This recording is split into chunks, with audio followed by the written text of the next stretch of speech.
itu adalah ketika saya membicarakan tentang benda digital yang beredar. Ya, benda digital yang beredar di internet yang kita semua tuh melihat. Ya, dan saya juga memberikan penjelasan secara keilmuan saya. Ya, sesuai kompetensi saya sebagai dokter. Jadi pasal ini semua itu tidak ada relevansinya dengan saya. Kemarin kami juga baru bertemu langsung dengan Pak Jokowi juga, dan beliau menyatakan siap untuk hadir, tentunya untuk merupakan penghormatan beliau dapat menunjukkan ijazahnya di forum yang sangat terhormat ini dan forum yang valid.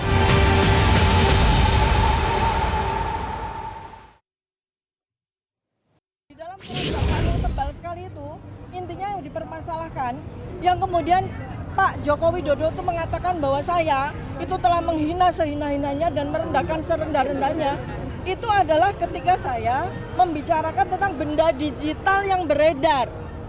Ya, benda digital yang beredar di internet yang kita semua tuh melihat. Ya, dan saya juga memberikan penjelasan secara keilmuan saya. Ya, sesuai kompetensi saya sebagai dokter. Jadi pasal ini semua itu tidak ada relevansinya dengan saya. Nah, adapun tuduhan yang rendah ya, artinya yang tuduhan yang bulanan tahunan, yaitu yang berkaitan dengan pasal pencemaran nama baik dan fitnah, ya, itu tolong dibuktikan dulu. Di mana saya melakukan pencemaran nama baik, di mana saya melakukan fitnah. Karena yang saya bicarakan, yang menjadi objek kajian saya, yang menjadi objek observasi saya itu benda digital. Merasa dihina sehina-hinanya dan direndahkan serendah-rendahnya. Itulah yang dirasakan Jokowi seperti dikutip Jaksa Penuntut Umum saat membacakan dakwaan terhadap Dr. Tifa dalam sidang perdana dugaan pencemaran nama baik terhadap Jokowi pada Kamis ini. Tidak gentar, Dr. Tifa menanggapi dengan tetap tegas melanjutkan proses hukum dan menolak jalur restoratif justice. Kita akan membahasnya bersama kuasa hukum Tifa Uziatiasuma atau Dr. Tifa, ada Abdullah Al-Katiri. Bang Abdullah, selamat malam. Selamat malam. Dan kuasa hukum Joko Widodo Yakub Hasibuan. Bang Yakub, apa kabar? Malam Bang, sehat puji Tuhan, terima kasih. Terima kasih sudah bergabung dengan Prime Time News. Bang Abdullah, Pak Jokowi merasa terhina dengan 3 tweet unggahan di X ya, Dr. Tifa, pada tanggal 26 Maret 2025 lalu. Apakah klien Anda menyadari bahwa perbuatannya itu dinilai mencemarkan nama baik Jokowi, Bang Abdullah? Sebenarnya dengan membaca dakwaan itu, ya kan, dakwaan itu berbicara tentang link-link orang lain. Jadi banyak link-link yang dari ada Egy Sujana, kemudian ada link langkah update dan sebagainya. Saya jadi bingung juga baca itu. Kemudian setiap pasal yang dikenakan itu kan pasalnya beda-beda. Itu ada 310, kemudian ada 434, ya kan, 310 itu pencemaran nama baik, 434 ada fitnah, yang 32 ada itu, tapi di dalam konsiderannya itu sama semua gitu. Isinya itu sama semua. Masa perbuatan beda, pasalnya beda, isinya sama, konsiderannya sama. Satu. Kedua lagi, dan itu tidak disebut Tifa secara spesifik. Ini kan perkara Tifa, ya kan? Tetapi selalu dikatakan Roy Suryo dan kawan-kawan. Roy Suryo dan kawan-kawan. Nah, maksudnya ini perbuatan rombongan atau apa gitu loh. Dan yang dari awal yang namanya dan kawan-kawan itu kan 12 orang. Dari awal. Apakah perbuatan orang-orang itu sama? Apakah mereka kur untuk menghina semuanya dan sebagainya? Kemudian Dr. Tifa ini juga tidak berselancar di gambar-gambar itu, tidak gitu loh. Sebenarnya kalau saya lihat sebenarnya pembuatan dakwaan itu dasarnya adalah laporan 3 orang yang sebenarnya tidak terbukti itu. Ujaran kebencian, penghasutan, itu sebenarnya sudah terlanjur di situ gitu loh. Jadi kalau diterapkan di sini beda. Contohnya ada pasal 32, 35. Dr. Tifa nggak pernah mengkaji dalam arti merubah dan sebagainya yang dituduhkan ya. Itu yang berbicara gambar itu, menganalisa gambar secara keseluruhan itu adalah Resmond dan Roy Suryo. Sedangkan Dr. Tifa sendiri itu kan hanya berbicara tentang, karena dia masalah beliau itu adalah perilaku ya, yang dilihat adalah masalah orangnya. Jadi menurut beliau gambar ini dengan ya kriteria keilmuan dia itu ini beda dengan Jokowi gitu loh. Dia hanya berbicara tentang foto. Oleh sebab itu saya pikir ini kabur banget ini gitu loh. Saya tidak melihat Oke. dokter Tifa itu nggak ada. Dokter Tifa itu hanya di pendahuluan aja. Dokter Tifa. Sisanya yang berapa puluh halaman itu Roy Suryo dan kawan-kawan. Kawan yang mana gitu loh. Bang Abdullah, makanya, dari tweet kenapa yang disebutkan jaksa diunggah di ulama media sosial, tidak bingung. itu totalnya kan yang disebutkan ada 28 tweet dan 5 diantaranya Dr. Tifa. Kemudian yang dipermasalahkan sejak awal adalah 3 tweet yang diunggah melalui platform X. Nah, pada saat mengunggah di X tersebut, Bang Abdullah, apakah Dr. Tifa sudah melakukan penelitian atau belum? Karena ijazah Jokowi yang versi digital diunggah politisi PSI Dian Sandi kan 1 April 2025 ya. Artinya sebenarnya di situ ada jeda waktu 6 hari, Bang Abdullah. Itu kan tidak berbicara ijazah di dakwaannya itu. Itu berbicara ujaran kebencian, ujaran ini. Tidak berbicara ijazah sebenarnya. Kalau dilihat ya, coba dakwaan-dakwaan itu. Nah, yang menarik lagi ada satu peristiwa-peristiwa setelah dilaporkan itu dimasukkan di link-link itu gitu. Contohnya saya melapor bulan lalu, contohnya bulan awal Juni gitu ya. Tapi bukti-bukti itu banyaknya setelah Juni itu. Lah, bagaimana dia tahu? Seharusnya yang dilaporkan itu adalah peristiwa sebelum Juni. Masa setelah Juni yang belum terjadi juga dijadikan bukti-bukti di situ? Emang dia Nabi Haidir, tahu masa depan? Ini juga banyak keanehan-keanehan, makanya kami ajukan perlawanan gitu. Oke. Bayangkan aja bagaimana contohnya orang lapor bulan Maret, tapi link-link yang ada di situ sebagian adalah bulan April, bulan Mei. Kan seharusnya bagaimana? Apakah ada laporan lagi atau bagaimana? Jadi ini kayaknya sih ya sekedar pokoknya jadi dakwaan lah, seolah-olah begitu dikondisikan. Jadi tanpa sadar, tanpa diteliti, link-link yang pada waktu lapor belum ada, itu ada di situ. Oke. Ya mungkin Yakob nggak baca ya, saya baca. Ya, Oke, nanti kita tanyakan ke Bang Yakob ya, Bang Abdullah. Dakwaan. Oke. Dakwaan. Jadi yang jelas sudah ditegaskan bahwa Dr. Tifa artinya tidak mengakui pencemaran nama baik dan menolak jalur restoratif justice dan memilih untuk melanjutkan proses hukum. Kalau Bang orang Yakob, meneliti sesuatu, nanti kita akan lanjutkan, kita bagaimana harus jeda pencemaran terlebih dahulu ya Bang Abdullah ya. Kita harus jeda terlebih dahulu, nanti kita akan lanjutkan di segmen selanjutnya. Kami akan kembali sesaat lagi, tetaplah di Prime Time News.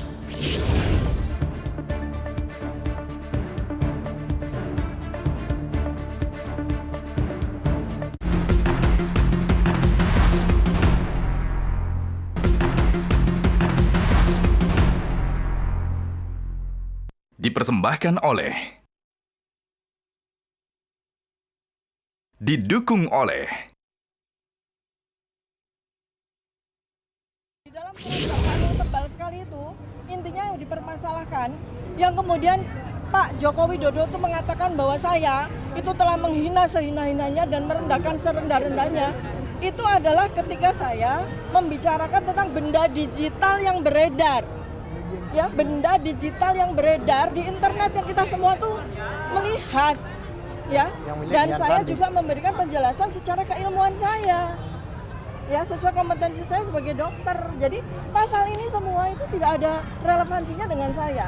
Nah, adapun tuduhan yang rendah ya, artinya yang tuduhan yang bulanan tahunan, yaitu yang berkaitan dengan pasal pencemaran nama baik dan fitnah, ya, itu tolong dibuktikan dulu.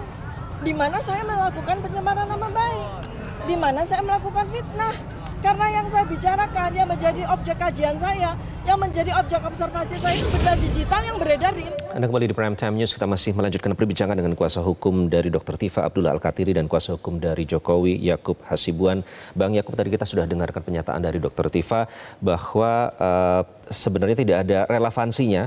Tadi juga sudah dinyatakan oleh Bang Abdullah, segala dakwaan itu seperti terkesan diada-adakan karena yang diteliti adalah dokumen yang beredar dan kemudian dijelaskan sesuai bidang keilmuan yang dimiliki oleh Dr. Tifa.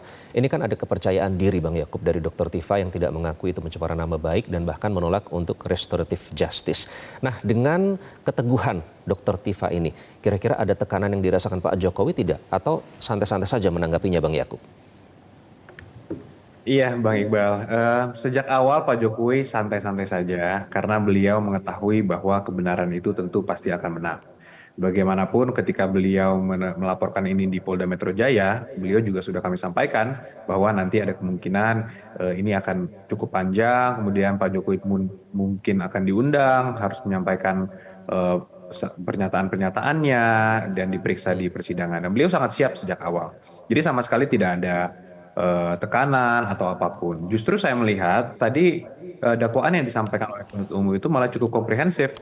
Yang saya lihat bahwa dari awal diceritakan kronologinya seperti apa, alat buktinya juga dimention beberapa tadi mengenai link-linknya, ada yang unggahan ex pribadi, dan kemudian ada juga yang di acara-acara talk show, kemudian ternyata saya yakin juga sudah pada diperiksa para saksinya dan sebagainya. Jadi sebenarnya kalau dari dakwaan ini kami melihat cukup komprehensif, dan nanti tinggal masalah pembuktian di tahap pembuktian di persidangan. Jadi nanti ketika masuk ke pokok perkara, kami hanya berharap rekan-rekan di penuntut umum bisa maksimal di sisi pembuktian karena kami yakini alat buktinya sudah lebih dari cukup. Dan Pak Jokowi sebagai pihak yang dirugikan ini, menurut kami beliau sebagai warga biasa sekarang, sudah bukan lagi presiden, memiliki hak yang sama di hadapan hukum, berhak juga mendapatkan keadilan dan kepastian hukum, Bang Iqbal. Oke, Bang Yakub, tapi sebelum membuktikan nanti unsur fitnah, pencemaran nama baik, kemudian penghasutan hingga manipulasi dokumen digital dari UU ITE, Anda setuju tidak Bang Yakub jika Pak Jokowi harus membuktikan bahwa ijazahnya asli dan bukan sekedar dari hasil lab for Polri? Ya, tentunya itu merupakan konsekuensi hukum dan konsekuensi logis, Mas, bahwa ketika seseorang dikatakan melakukan fitnah, fitnah itu kan berarti mengatakan A yang padahal B, gitu kan. Ya. Mengatakan sesuatu sebagai yang benar, padahal itu adalah yang sebaliknya. Ya tentu ketika beliau mengatakan bahwa ijazah Pak Jokowi palsu, padahal itu asli, kan tentunya akan menjadi bagian dari pembuktian nanti bahwa ijazah ini asli. Nah, bagaimana parameter membuktikan ijazah ini asli? Ya kalau dari kami sebenarnya melihat ini sangat simpel, tanya penerbitnya. Tapi kelihatannya ini kan akan dibuat lebih lebih detail lagi karena itu saja tidak cukup sebelumnya. Ya nantinya saya yakin dengan ratusan bukti ini dan saksi juga ini akan tercover semua di sini, bukan hanya penerbitnya, tapi saksi-saksi ketika Pak Jokowi kuliah dan wisuda, tapi juga kemudian hasil lapor juga membuktikan bahwa ijazahnya identik dengan ijazah-ijazah yang dikeluarkan di tahun itu dan alat-alat bukti lainnya yang nanti menurut kami juga pasti tidak sulit untuk dibuktikan. Tapi ya kembali lagi gimana pun terdakwa juga memiliki hak untuk melakukan perlawanan pembelaan walaupun dengan bukti-bukti yang tadi disampaikan ya tadi Bang Iqbal juga mention cukup cukup bagus juga cukup tajam juga tadi analisanya bahwa bagaimana mungkin mengatakan itu palsu padahal baru diupload oleh pihak yang mengupload itu kemudian ada jarak.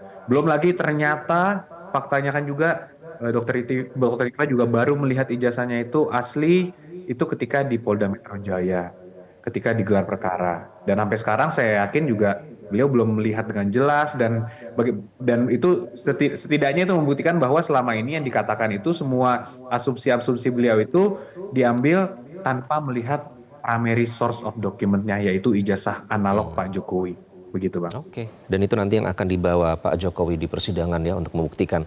Bang Abdullah, apa yang membuat Dr. Tifa tegas ya, teguh begitu, percaya diri memutuskan untuk menolak menempuh restoratif justice. Seperti kita lihat teman-teman seperjuangan sebelumnya ya, ada Bang Rismon dan teman-teman yang memutuskan untuk berbalik arah. Apa yang membuat Dr. Tifa teguh dan tegas soal ini? Ya yang berbalik arah itu kan itu hak ya, hak dari mereka. Kenapa mereka berbalik arah? Pasti ada background, nggak tiba-tiba begitu. Contohnya Resmond ya dengan tiba-tiba 100% keliru itu nggak ada. Kalau dia memang peneliti dan meneliti peneliti utama lah intinya apa yang istilahnya itu Scopus ya kan orang kekeliruan itu error itu di dalam penelitian itu ya paling-paling di bawah 10%, 5% atau dan sebagainya. Ini 100% keliru kan aneh gitu loh. Apalagi dia sebagai seorang yang sering menulis buku dan sebagainya, bisanya dikatakan keliru. Itu hal-hal yang ya logika awam pun juga pasti ada sesuatu kenapa dia berubah gitu loh. Ya kan? Kok berubahnya itu kayak Power Ranger aja gitu, langsung berubah gitu loh tanpa proses gitu loh. Ya kan? Jadi kalau kendaraan itu belok tanpa lighting gitu loh.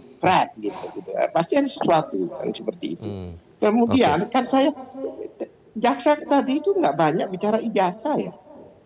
Jaksa itu banyak bicara link-link. Bahkan satu peristiwa, lokus tempus, di satu tempat, kemudian di Rasuna Said, dan saya bingung juga Rasuna Said itu di mana ya? Ya kan? Dr. Tifa tidak tinggal di Rasuna Said, tidak punya kantor di Rasuna Said. Kemudian TV-TV yang disebut itu bukan di Rasuna Said. Ya kan? Nanti kita pertanyakan lah satu persatu itu di mana yang dimaksud oleh pelapor itu. Jadi itu alasan Nah sekarang begini ya, substansinya peristiwa ya. dipertanyakan. Contohnya ada satu pasal pencurian, satu pembunuhan. Masa konsiderannya, pertimbangannya itu sama semua? Kan beda. Pasalnya beda, artinya dengan ada lima alternatif ya, ada primer, sekunder dan sebagainya itu, ya kan? Ada 310, 311, 32, itu isinya sama, bahkan dibilang ya sudah ini sama, jadi dianggap dibacakan. Oke. Jelas Baik, kalau memang itu yang membuat pasalnya Dr. beda. Tifa dan kuasa Sekarang hukum saya mempertanyakan tanya, substansi dari dakwaan jaksa ya. Baik, waktu kita sudah hampir habis, saya ingin terakhir ke Bang Yakub. Jadi dakwaan. Oleh sebab itu nanti bisa dilihat di dalam kami melakukan perlawanan nanti. Coba lihat, kami akan kami akan counter semuanya apa yang dikatakan oleh jaksa tadi. Oke. Ya kan? Silakan Kami Bang akan Yakub, apakah counter. nanti Pak Kami Jokowi akan siap buka terlepas bahwa dari ini nanti pernyataan menyanggupi akan membawa ijazah ya ke persidangan semuanya nanti? itu apa yang dikatakan jaksa itu akan kami counter. Dibuka semua ya Bang Abdullah ya. Oke. Bang Yakub silakan. Pada masyarakat dan apa yang terjadi. Ya, tentunya Pak Jokowi sudah sangat siap, Bang Iqbal. Sejak awal beliau siap, sejak awal beliau menunggu di forum yang terhormat ini di hadapan Majelis Hakim yang mulia, menunjukkan ijazahnya dengan harapan di hati kecil beliau bahwa dengan beliau menunjukkan seluruh ijazahnya, perkara ini bisa cepat selesai, tidak ada lagi yang mencoba untuk mendiskreditkan pribadi keluarga beliau, Bang. Iya, tapi kemarin salah satu nasihat hukum Jokowi mengatakan mungkin Jokowi akan datang sekali, setelah itu Zoom. Nah, Zoom betul itu kan, memang diperbolehkan, tapi alasannya harus jelas. Contohnya, orang yang pada waktu di BAP dia ada di Jakarta, setelah itu dia ke Australia contohnya. Kan nggak mungkin penyidik ke Australia hanya untuk kita konfirmasi. Bang Abdullah, benarkah seperti itu Bang Yakub? Nanti Pak Jokowi hanya akan sekali datang, kemudian Zoom? Ya, itu katanya salah satu lawyernya. Tidak. Zoom itu nggak otomatis ya. Saya bukan lebih dahulu Bang Abdullah, saya ingin mengkonfirmasi sekaligus dijawab. Rakyat bersuara bisa dibuka itu. Oke. Bang Ada Yakub, kemungkinan seperti itu. Nah kalau itu terjadi, Zoom itu nggak tiba-tiba, bukan pilihan Zoom itu. Oke. Zoom itu adalah jika sesuatu yang tidak bisa dilakukan dan terpaksa, harus menggunakan kita Zoom. dengarkan Zoom. konfirmasi dari Bang Yakub. Tidak otomatis. Silakan, Bang Yakub. Tentunya undangan saja belum ada. Jadi bagaimana kita bisa memastikan apakah... Lah pertanyaan saya kenapa rekan saudara ngomong seperti itu? Jadi kalau undangan belum ada. Kita menebak-nebak. Mungkin Bang Alkatiri kan penasaran sekali. Ya nantilah kita lihat kalau begitu. Oke, baik. Kita nantikan kalau begitu. Terima kasih ya, abang-abang, Bang Abdullah, Bang Yakub sudah bergabung dengan Prime Time News. Dan pemirsa, sesaat lagi aksi keji Taufik Hidayat diperagakan dalam 21 reka adegan yang dilakukan di Mapolda Jawa Barat. Tetaplah di Prime Time News.